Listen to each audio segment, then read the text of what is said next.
Selamat siang, Ibu Anita. Selamat siang juga, Ibu.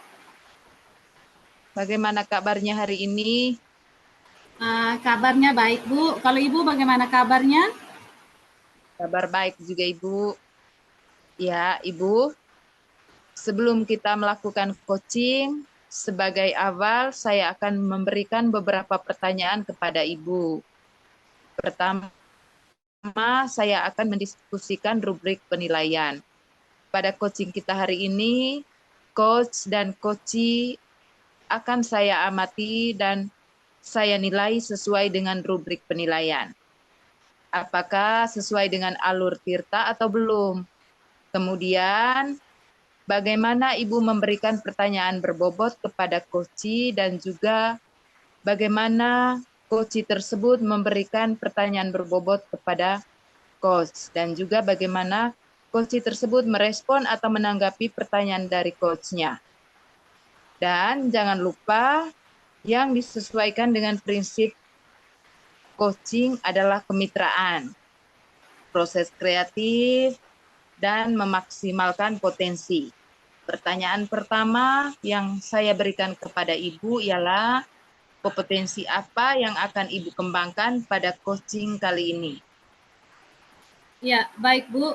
Kompetensi yang akan saya kembangkan yaitu yang pertama kehadiran penuh, terus mendengarkan dengan aktif, dan yang berikut adalah memberi pertanyaan yang berbobot. Oh ya. Kemudian kompetensi mana yang Ibu kembangkan secara spesifik saat observasi? Kompetensi yang akan saya kembangkan secara spesifik yaitu mendengarkan dengan aktif dan memberikan pertanyaan yang berbobot. Ya. Terus indikator yang bagaimana yang diinginkan oleh Ibu di proses coaching kali ini? Indikator yang saya inginkan itu di mana coach saya ini bisa menemukan solusi dan permasalahan atau menemukan langkah-langkah tersebut. Ya, bagus kalau begitu Ibu. Ya, demikian dulu pra-observasinya kali ini ya Ibu. Silakan Ibu melakukan coachingnya terhadap coachee. Baik, Bu. Selamat siang, Pak Ferdi. Selamat siang, Bu Ani. Apa kabar, Pak? Kabar baik, Bu Ani. Bagaimana kabar, Bu Ani? Saya juga kabarnya baik-baik saja, Pak. Dengar-dengar ada yang ingin Bapak sampaikan atau Bapak ceritakan begitu? Ya, betul, Bu. Ada sesuatu yang ingin saya ceritakan, Bu. Baik, Pak.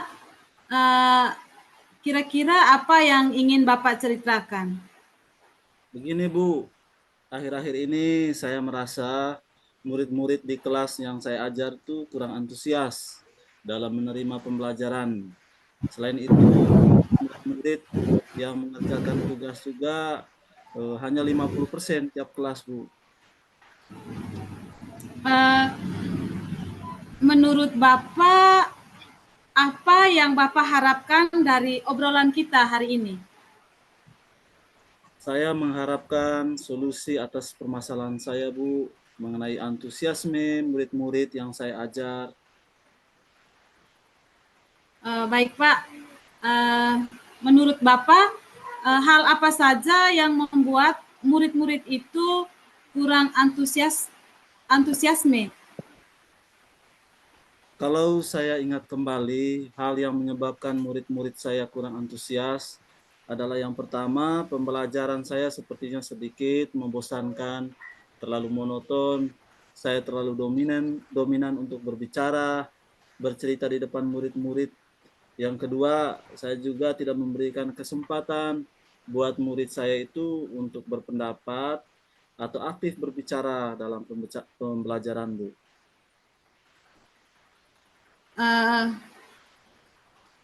Oh begitu ya, Pak. kira-kira apa saja yang dapat membuat murid Bapak itu antusias dalam pembelajaran, Pak? Menurut saya, Bu, ya, murid-murid pasti menginginkan pembelajaran yang asik, tidak monoton, tidak membosankan. Oh, begitu ya, Pak. Saya sependapat dengan Bapak. Lalu, menurut pendapat Bapak, apa saja yang bisa membuat murid itu asik dan tidak bosan pada pembelajaran Bapak? Menurut saya, Bu, ya, pembelajaran harus terpusat pada murid. Murid diminta untuk aktif dalam pembelajaran. Kemudian adanya ice breaking ataupun games supaya pembelajaran lebih menarik. Lalu Pak, mengenai tugas yang diberikan kepada murid-murid Bapak, apakah penyebabnya sehingga kurang antusias dalam pengumpulan tugas? Kemungkinan karena tugas yang saya berikan terlalu banyak dan berisi banyak pertanyaan tanpa saya memberikan sumber belajar yang beragam dan mengasihkan. Kalau boleh tahu, Bapak menggunakan sumber belajar apa saja di kelas? Saya biasanya menggunakan buku tes yang ada di perpustakaan, Bu. Oh, begitu ya, Pak. Adakah sumber belajar selain buku, Pak? Ya, Bu, saya pikir banyak sumber belajar seperti video, pembelajaran.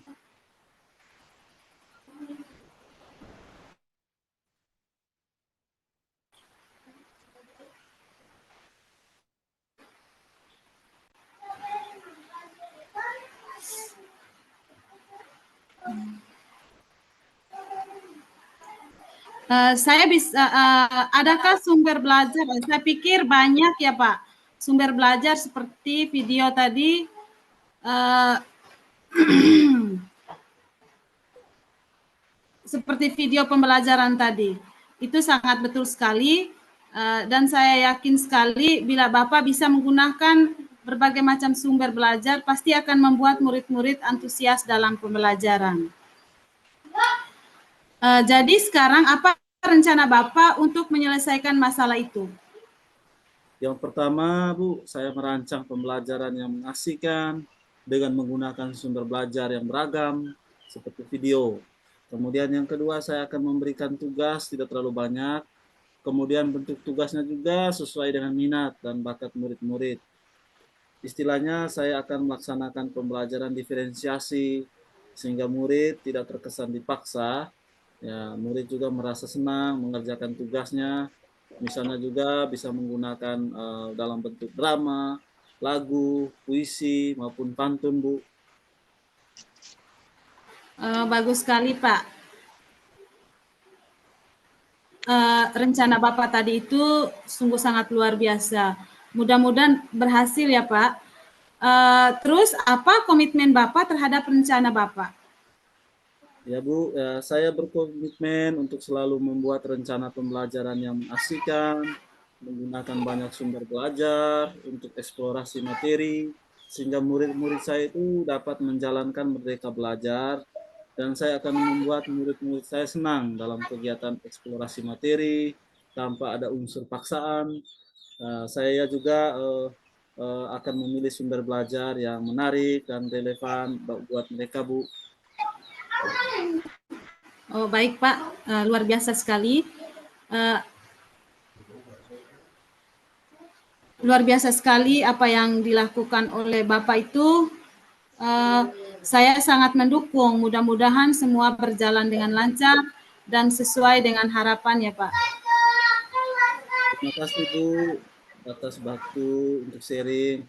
Mudah-mudahan kita semua bisa menjadi guru yang selalu dirindukan oleh murid-murid kita ya, Bu.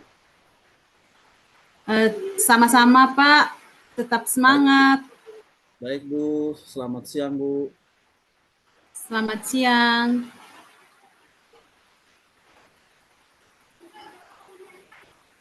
Halo, Ibu Anita. Halo, Bu. Ibu sudah melakukan coaching ya sama Pak Ferdi? Sudah, Bu. Baik, Ibu.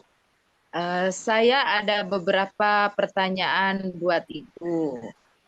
Yang pertama, apa saja yang Ibu lakukan pada saat coaching terkait indikator ketercapaian yang diinginkan? Baik Bu, di coaching ini saya sudah melakukan coaching dengan alur Tirta, yaitu menanyakan tujuan, mengidentifikasi, terus rencana aksi, dan tanggung jawab. Sehingga alur tersebut bisa menggali coach untuk menceritakan permasalahan dan menemukan solusi-solusi. Oke, baik Ibu. Menurut saya sebagai observer, proses coaching yang dilakukan Ibu sama Pak Ferdi sudah berjalan dengan baik. Begitu juga proses alurnya sudah sesuai dengan alur Tirta. Dan Ibu juga sudah berusaha menggali informasi dengan memberikan pertanyaan berbobot dengan coach-nya sehingga coach bisa menemukan solusi dari permasalahannya. Kemudian kompetensi apa yang perlu dikembangkan lagi? Kompetensi yang perlu saya kembangkan lagi yaitu dengan cara lebih memahami proses coaching dengan alur Tirta sehingga saya bisa melakukan coaching dengan lebih baik lagi. Ya, begitu ya Ibu. Semoga kedepannya kita bisa melakukan coaching dengan lebih baik lagi ya. Demikian dulu observasi kita hari ini. Selamat siang Ibu Anita. Selamat siang Bu.